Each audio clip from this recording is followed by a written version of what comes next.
This ESPN podcast is brought to you by Geico. 15 minutes could save you 15% or more on car insurance. Visit geico.com. At shortstop, number 2, Derek Jeter, number 2. Well, the script is there. The last page is in Derek's hands. Meek deals. Base hit to right field. Here comes Richardson. Here's the throw from Markakis. Richardson is safe. Derek Jeter ends his final game with a walk-off single. Derek Jeter, where fantasy becomes reality. Did you have any doubt? To be honest with you, I don't know how I played this game. I went up my first at bat. I forgot my elbow guard. I was throwing balls away. I was giving signs to Drew at second base, and there's no one on base. So I was all messed up. But I want to thank everyone here. I've said it time and time again.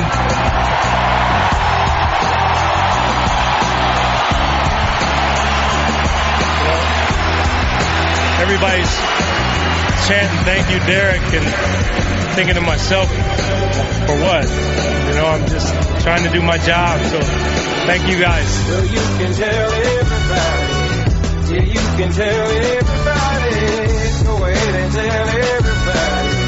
I'm the man, I'm the man, I'm the man. Yes, he is. There are a few people you'll find that have been cooler cats in a big city, living better lives than Derek Jeter, here with Ruocco and Rothenberg on ESPN New York 98.7 FM. You know, it was one of those moments where you are, and I know a lot of people reacted this way. You know, people got emotional. Oh, yeah. I know a lot of people who were in tears, not just Is chills. that a little weird or no? Not at all. To cry? Not at all. You know what? First of all, in all honesty, you know, people try and put up a front. Like, first of all, I'm not into people who bring other people down for their moments. No, I'm just asking a question. You're not doing that. Yeah. I'm just addressing those people first. I agree. To me, crying's a wonderful thing. It's something you have to do every now and again. Well, have you ever cried on the air? No. I got choked up.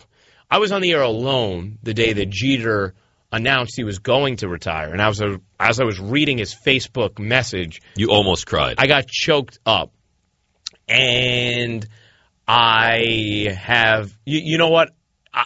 I was very close to crying. Stephen and I were on the air together the day of the Newtown tragedy. That's a total. I was too. That was terrible. That's a totally different stratosphere. Obviously, that's in a different category of life. As far as sports go, I love that. Like, all I want from people in life is to be passionate about something. I don't care what it is. I'll never knock it down. If it's gravel, great. If it's siding, awesome. If what you love is beer pong, even better. Whatever it is, whatever you're passionate about, maybe it's skee ball. Terrific. Just be passionate about something. I can listen to anybody talk about any topic if they're passionate about it. There have been a lot of 60-minute documentaries that I've sat down not knowing anything about or having any interest in whatever the topic was. But it was done with so much care and passion and consideration that it roped me in. Because a lot of times the medium is the message, as Marshall McLuhan says. And I believe that to be true, too, when it comes to how you just deliver what you're talking about. And so for me, I celebrate that people cry about that because it tells me they're affected people and they're passionate about something and they're not floating through life, they're living it. So I love when I hear that. So the sobbing at Yankee Stadium last night, you love that. I love that. And it seems a little strange. I don't think so. No? No, this guy has been... first of all, he means different things to different people. He represents... I'm not saying you can't love it. And I'm not saying you can't get moved by it, but crying? Well, I mean, yeah. I mean, it's no different than you never cried over a big win or something like that? No. Or a huge loss? Or no. I mean, I become angry. Yeah, okay, but that's my your version emotion. of crying. Yeah, exactly. I guess that's true. But right. I don't know. Crying, it just seems like... But it's the same thing, Dave. I think it's unreasonable for you to leave your 2-year-old kid and your wife at home after a big Giants loss. It's a little strange. But you know what? I love it about you because it shows how passionate you are about the Giants. Let me see if I have this right. The Giants lose a costly game. Yeah. I pick up and move into a hotel for 2 nights, and you find that to be strange? I thought you were being serious. No, not being serious. No, I'm completely out of control. That's not just because I'm abnormal doesn't mean that everyone crying. I love that about deal. It is, and he's a big deal to all of us. Look at that. That crowd cared so desperately about Derek Jeter having a proper send-off. They meant everything to those people. To me, that's a beautiful thing when you care about someone in that regard. He's meant a lot to this city. A lot of my happiest memories as a kid in life have come with Derek Jeter at the heart of them. My favorite thing is thinking back to being at those playoff games during the dynastic years and the drives home and listening back to Sterling on the highlights and then getting home and wanting to watch SportsCenter over and over again and not being able to go to bed because I was so giddy from Are we going to talk about the Giants at all today? A little bit. But I mean, I feel like I haven't had any time. The Giants play the greatest game they've played in years since Jeter was a rookie, and I don't even have the opportunity to talk about it. All right, we'll give you that chance. We will give you that chance, okay? We want to line up our callers who still want to chime in on what happened last night with the Capitals. We have picks to do, too, you know. Oh, do we have to? Yeah, we can do them quickly. We'll do them quickly. We'll still do our picks. Do we have to? You make it sound like I was asking you to walk over hot coals. Oh, God, do we have to do the picks? 1-800-919-3776 is the telephone number on the Lexus of Route 10 hotline. So you guys continue to share how you were in that moment. Before we get to Eli, can I just play you? You know what? I'll save it. No, you can play it. I want to play for you. I'll save it for 2:45. Okay, the cut that got me choked up from Derek. I want to play that for you. All right, but I'll wait till 2:45. Let's talk about the Giants for a moment. Okay? Yes, because that added to the awesomeness of last night because they were terrific. They really were, Dave.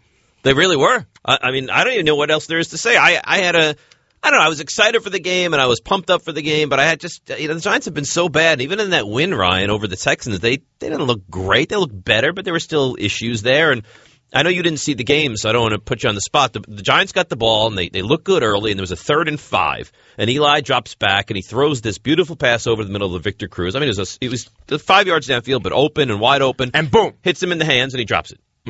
And it's like, oh, God, here we go. And then they punted away, and the Redskins got the ball, and the Giants, they stopped them. They went in. They scored. It was 7-0. It was 14-0. I mean, they dominated the game. If you look around the Giants yesterday, and you like wide receivers, outstanding. Larry Donnell had 3 touchdown catches. I mean, he looks good. He doesn't look good for like a Giants tight end. He looks good for a tight end. He's a good player. Yeah. And people need to learn how to pronounce his name. It's not Donald. It's Donnell. You were the first person I knew that had that right, by the way. Thank you. Yeah. Well, I pride myself in my Giants knowledge. So honestly, it lends to your credibility. There you go. Now, do you remember? I'm sorry to interrupt. Go ahead. Do you remember the first person you knew who saw that this team could be Laney Boggs, could be prom queen? But you say Laney Boggs as if like that's in everyone's vernacular. Like Laney Boggs is like some. Not another teen movie is in every. Oh no, actually that's the spoof. No, of she's it. from the one with She's all Freddie that. Prinze. Yeah, she's all that. Not another teen movie is the spoof of it. But and I think she was named like Laney Briggs in that. I'm not sure. But Laney Boggs. Yes, is from you She's All were That. on the Giants, Dave. It's not so bad. They look better against the Cardinals. I told you in week 2. You did, and you said no, and I said, Dave, you're going to be a happy man in a couple weeks. How about changing a season in 5 days, huh? They went 0-2, and they were one of the laughing stocks in the league. They go out, they win that game against Houston. They shut them up. They quiet all the cynics, and they rebound and respond off that with a thrashing of the Redskins. But Eli was brilliant, and I'm sorry. And I've been very defensive of him, and anybody that has said that Eli Manning is not a good quarterback is an idiot. If you give Eli Manning time to throw the ball, he's still a tremendous quarterback. Andre Williams looked good last night. Yeah. Rashad Jennings looked tremendous last night. Donnell looked good. Cruz has had 2 good games in a row. Over 100 yards. They ran the ball well. The offensive line, which is what makes everything go, played very well. Now all of a sudden, I mocked it a couple weeks ago. Now all of a sudden, you get Odell Beckham. What happens if he's good? You could be really good. What happens They're if getting Odell pressure Beckham on is good? The quarterback without blitzing, which is huge. Kirk Cousins was a disaster yesterday, but the Giants have turned their opponent over 2 weeks in a row, which is huge, something we didn't see through the first 2 weeks. Dave, I say to you, is the division still on the table for Big Blue? And you say? Yes. I agree. Well, how could it not be? No, because you thought they didn't have a chance. You're right, and you know what? I've been known to be wrong occasionally, and I'd love to. I hope that we finish the regular season. I can stand up on the table here and scream how I was wrong about the Giants. But because you know why? Because you're a smart man. It's better to be happy and wrong than right and unhappy. God, I'd take that any day of the week. But you a know lot what? of people aren't that way. But I'm not going to lie to people. I'm not going to look and see the Giants at 0-2 and turning the ball over and looking like they don't belong in the same league as Detroit and sit here and sugarcoat it. They looked awful. They look much better now. Now they have 10 days off to get ready for Atlanta. They're home to that game. You look at the last 5 games of the schedule. They're all very, very winnable games. You can't be sitting here looking at the Giants not being optimistic. I think you have to be optimistic right now. The offensive line was our biggest reason to worry, as was the lack of rhythm with Eli and the new offense. Both of those things for 3 consecutive weeks have not been a concern. That's produced 2 wins, 1 loss. But 3 consecutive weeks, the offensive line's been good, and Eli Manning's been great and in rhythm in that offense. Oh, and he's looked like he's in complete control. You know what the funny thing is? When's the last time he had a 3-game stretch like this? It's been a long time. You know what the funny thing is we laughed. Literally, we laughed that Ben McAdoo came out and said, we look that Eli can go 70%. Like, there's a chance, and we looked at it as someone realistic. You know what he's thrown at this year so far? 68? 67% of his passes have been completed. And that's after an awful week 1 against the Lions. It's looking up. Well, the script is there. The last page is in Derek's hands. Meek deals. Base hit to right field. Here comes Richardson. Here's the throw from Markakis. Richardson is safe. Derek Jeter ends his final game with a walk-off single.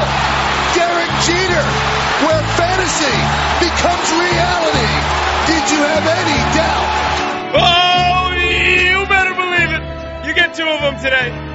Ryan Ruocco, Dave Rothenberg with you on ESPN New York 98.7 FM. The perfect moment, and I have to say, a perfect call from our colleague and my good friend Michael Kay, who nailed that, because what a line, where fantasy becomes reality. And did we expect anything differently? See, you it was a little different for you because you weren't watching. You didn't know what was happening.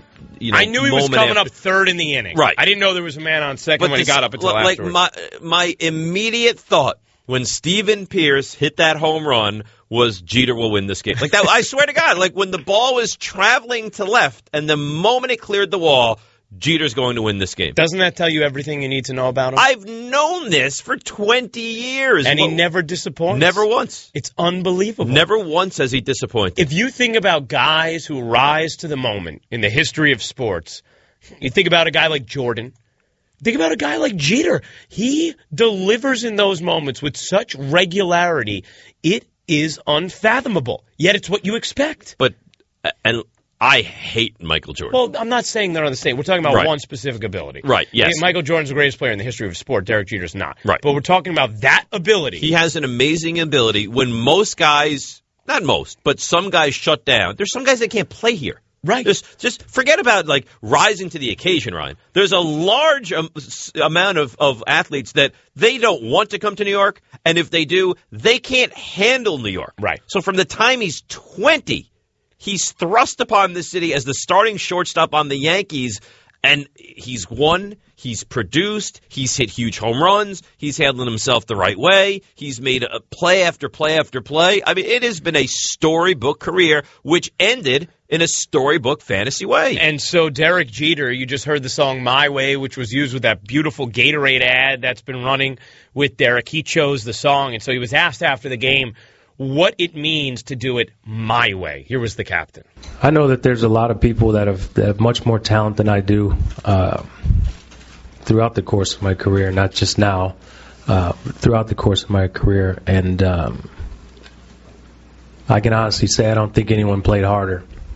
I don't. Maybe just as hard, but I don't think anyone had more of an effort. Every single day I went out there, I tried to have respect for the game and play it as hard as I possibly could. And I did it here in New York, which I think is much more difficult to do. And I'm happy for that. Exactly what you were just talking about, Dave. It is more difficult. It is. To do. I remember Ed Whitson, and the list could go on and on and on. Greg Maddux had the chance to come here and said, no, thank you. Mike Hampton chose the schools. Javier Vasquez. Kevin Brown couldn't handle it. Randy Johnson wasn't the same. But you go on and on and on of guys that come here and want to play here and can't handle it here. And Jeter was just the opposite. It's like the bigger the moment, the heart rate went down for him. The bigger the moment, the easier it was for him. It's like something you've never seen. Like him, hate him, whatever. He's unique. I'll give you that. And he gets the respect of virtually everybody. How can you not? Like, yeah, I don't know how you couldn't. But you've heard it this week. You've heard the Keith Olbermans. You've heard a lot of people where he's not this, he didn't do that. Right. Look, I've heard he never hit 30 home runs. Well, he wasn't a home run hitter. Right. So, yeah, of course he never hit 30 home runs. But for what he was, he did it at the top of his game. That's right. He's only the second or third greatest shortstop in the history of baseball who has 5 championships and was a shining example off the field and on, while running balls out hard and keeping his name out of any negative headline, protecting his privacy in a time when people have begun to just not value it because they can't even protect it. Derek Jeter managed to still uphold all those standards. I have a question for you. Yeah. And you don't even have to answer it now. What's your top Derek Jeter moment ever? Not like a personal story, not like you going out to dinner with him. No. On the field, at top. Give me like your top 3. I would say you're ready to do this right now. You know what? I'll do it at 1:15. Okay. How about that? Yeah, because I think that's this is a big moment in your radio career, You're right. I think you should take the time necessary. I think you're right. And come back and get that to us. Can we go around the horn though with this dating ledger? Let's look at his dating ledger. All right. You know what we'll do? At 1:15, I'll give you my moments, and we'll also. Colin did a really cool mashup of the moment last night. I want to play for the audience. And we're going to hear Jeter at 1:30. Yeah, 1:30 full press conference. Which, if you missed the press conference, even if you heard, you got to hear. It's the most. We had Joe Torre on earlier. He said it's the most open Jeter's ever been with the media, and it really was. He gave very insightful, interesting, emotional answers. So at 1:30, you'll get to hear that in full. But yes, go around the diamond. All right. Where do you want me to start? Start. What base do I start at? Start at first. All right. First base is Jordana Brewster, who you forget, who's wonderful. Oh, I love her in Fast and Furious. Yes. They don't stop making those movies. Second base. They shouldn't. The last 2 have been the best too. I don't know that I've seen anything past the first one. Well, you missed out. Adriana Lima starts at second. Phenomenal. Yeah. Phenomenal. Model. Right. You forget about this one. Scarlett Johansson is your shortstop. Gosh. She's hitting cleanup on any team. And on his team, she might be batting 8th. Yeah. She's amazing. Third, she's as good as it gets. As good as it gets. Then you go to third, Vanessa Manillo. Amazing. And I've heard from a lot of his teammates at that time that she was also very well liked at the barbecues and things like that. Good to know. Yeah. We go to the outfield now, going from left to right. Mariah Carey. In left. She's Mariah Carey. I'm not the biggest Mariah Carey fan. Nor am I, but when he was with her, too, that was primetime Mariah. Right. That's the thing. Jeter doesn't date you at a low. Jeter dates you at when you're in the peak of your career. He might even make your career. He might. So Mariah Carey in left, center, and I'm all about center. Jessica Alba. I could see her being your kind of girl. She's my kind of girl. And she should be. But I prefer the catcher on this team, which we haven't gotten to yet. Alba in center. You talk about an embarrassment of riches. Jessica Biel in right. Remember, I now pronounce you Chuck and Larry. Remember seeing her in that? Yes. That's all you need Which to know. was a dreadful movie. But worth it for that moment. Worth it for her, yes. That's right. DH, so this woman won't even get up to bat. She won't even get to play in the field. She doesn't get to play in the field on his team. But Tyra Banks, who I think is very underrated. Yes. She's a supermodel. She's underrated. She's beautiful. She's a supermodel. She's a TV star, too. And she's not a regular model. She's a supermodel. That's right. Yes. Minka Kelly at catcher. She's your ace. She for me is batting third. She is the Derek Jeter of the Derek Jeter dating diamond. I'll tell you what. She's not on this because I think this list was made prior to. Are we missing? Hannah Davis, his current she's girlfriend. on it. Where is she? She's pitching. Oh, she's pitching. Yes. She should be. She is spectacular. Look, as Michael always says about him, he's lived one of the great American lives. Oh my God!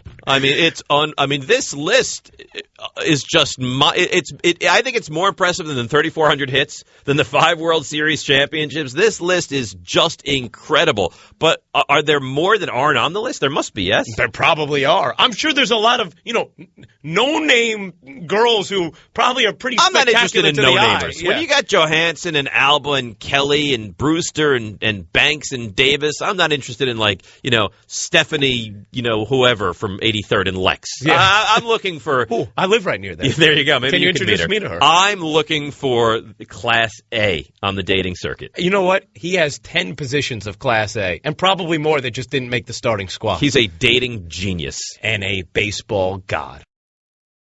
This ESPN podcast is brought to you by Geico. 15 minutes could save you 15% or more on car insurance. Visit geico.com. Mike, I want to ask you about the Giants last night and what you saw from the Jets Monday Night Football. But first, you're a great sports guy. So just, what was your reaction to seeing Derek Jeter cap things off in the Bronx like he did last night? I've always used the phrase, especially for the elite athletes, that the dismount is never graceful. Athletes don't ever walk away from the game at the right moment in the right spot. Jordan did, and then came back in Washington, and nobody remembers the 2 years in Washington. They remember the shot in Utah.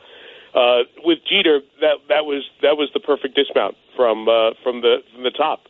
Really, the way it played out, other than the fact that it was the only game he ever played at Yankee Stadium with the team eliminated, that would have really put everything together. But the moment, the hit, the way the at-bat went, and just the way the real Derek Jeter, not the concerned, not the cautiously speaking Derek Jeter, the real Derek Jeter I felt you heard after the game, on the field, in the Yes interview afterwards. Just happy to see somebody who's been so good and meant so much to an era of Yankee baseball go out that way, and really that brings that era to an end. Last night ended that era of Yankee baseball, and the questions going forward, which are not for today, they're for down the line, are who are the faces of the next era of Yankee baseball? What is the tone and tenor and direction of Yankee baseball?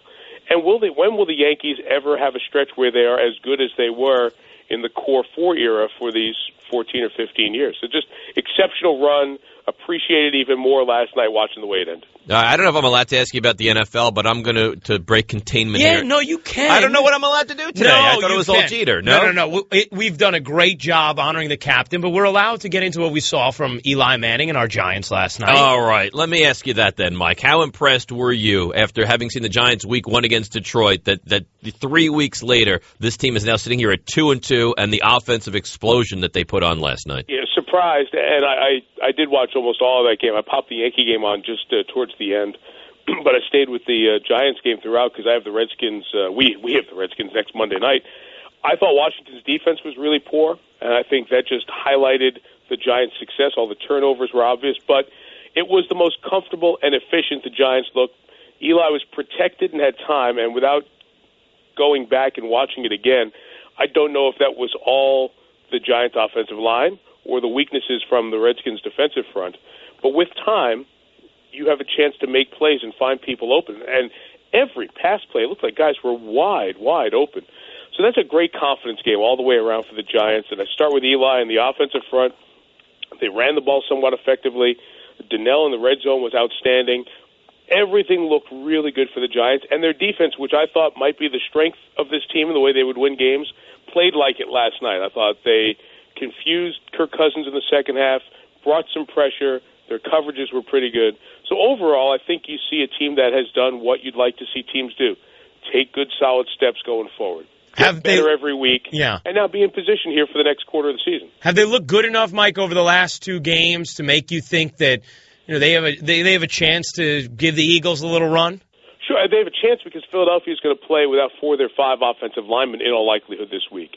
So you can never sit here and forecast, this team, if they're going to suffer these 2 or 3 injuries for a while, it's going to set them back, unless they've happened. And they've happened with Philly, so I don't think the Eagles are as good today as they were 1 week ago. When you lose 2 offensive linemen after already missing 2, they'll get those pieces back in time. But I think the Giants are showing you the signs that they can come together and not be a 6-10 team, but be closer to a 10-6.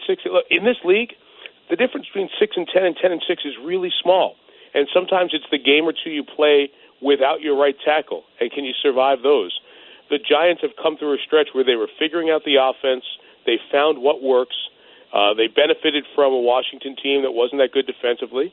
Now they're 2-2, hitting this longer stretch of time off because of the Thursday game with a lot of confidence. So Giant fans should feel really good about the way the second quarter of the season sets up after last night. You called the Jets game on Monday night. I thought they were dreadful. I thought Geno took a step back. How important, they're 1-2, and you look at the next 4 games, which are brutal. How big is this game against Detroit home Sunday afternoon? I think it's big, and I think Detroit's just as good as the opponent who was there last week, if not a hair better defensively. I think Detroit has a good run defense so far to this point, and that's, I think, what the Jets do well. And when you have a quarterback who's on a little bit of shaky ground with his confidence, then you really want to be able to run the ball effectively. And I don't know right now if this is the best matchup for the Jets. I thought Detroit made Green Bay one-dimensional, was able to get to a much better quarterback than Geno in Aaron Rodgers last week. I was a little surprised at the amount of criticism and the referendum on Geno Smith that game Monday night became. I don't know who his playmakers are. Right. In the second half, when Decker's out, who do you want to throw the ball to? They don't have a lot of guys who make a difference in the red zone. I think that's why they got inside the 25 7 times and came away with just the 1 touchdown. So it's his 19th game. He's not out there with the talent that other teams have on the offensive side of the ball, especially on the edges. So I don't necessarily think the whole thing's broken.